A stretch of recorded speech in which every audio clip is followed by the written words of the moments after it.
YCP తూర్పు assembly అభ్యర్థి నూరి Fatima press meet నిర్వహించి మాట్లాడారు. పశ్చిమ పార్లమెంట్ అభ్యర్థి పెమ్మసాని వ్యాఖ్యలు సరికాదని అన్నారు. అలాగే బీజేపీతో పొత్తు పెట్టుకుని ముస్లిం మైనార్టీలను చులకనగా మాట్లాడుతున్నారని తెలియజేశారు. తూర్పులో ఉన్నటువంటి టీడీపీ అభ్యర్థి పెమ్మసాని ముస్లింలపై చేసినటువంటి వ్యాఖ్యలకు నోరు మెదపలేదని అన్నారు. తూర్పులో అభివృద్ధి చేసింది ముస్తఫా నాయకత్వంలోనని స్పష్టం చేశారు. నాడు నేడు కార్యక్రమంలో ఎంతో అభివృద్ధి చేసిన ఘనత జగన్మోహన్ రెడ్డిదేనని గుర్తు చేశారు. ఇక వచ్చే ఎన్నికల్లో ప్రజలంతా జగన్ వెంటే ఉంటారని ధీమా వ్యక్తం చేశారు.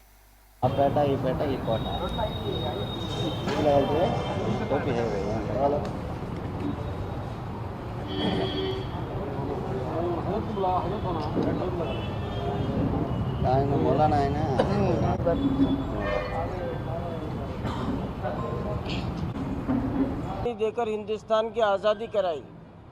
इसमें से खुसूसन हमारे जितने भी बड़ी मशाइख थे, शेख मौलाना कासिम साहब नानूतवी रहमतुल्लाह अलैहि हो, बेर में मुसलमानों का और అందరికీ నమస్తే, అస్సలాము అలైకుం.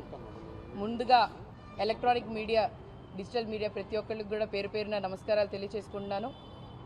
ఈరోజు గుర్తుపెట్టుకోండి, రానున్న రోజుల్లో మరి మే 13వ తారీఖున ఎలక్షన్ ఉంది. ప్రజలందరూ ఖచ్చితంగా వాళ్ళందరూ మేము జగన్మోహన్ రెడ్డి గారు వెంటే ఉంటాము, ఈ సంక్షేమ పథకాలు, ఈ అభివృద్ధి మేము సంతోషంగా ఉండాలంటే జగనన్నే ఉండాలి అని చెప్పి ప్రజలందరూ మరి రానున్న రోజుల్లో జగన్మోహన్ రెడ్డి గారు వెంటే ఉంటామని చెప్పి హర్షం వ్యక్తం చేస్తున్నారు. అదేవిధంగా ఈరోజు జగన్మోహన్ రెడ్డి గారు బస్సు యాత్ర మొదలుపెట్టారు.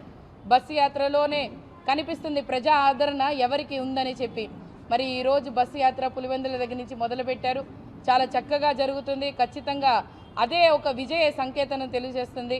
ప్రజలందరూ జగన్మోహన్ రెడ్డి గారికి వెంట, అలాగే వైఎస్ఆర్సీపీ వెంట ఉండాల్సిందిగా కోరుకుంటూ సెలవు.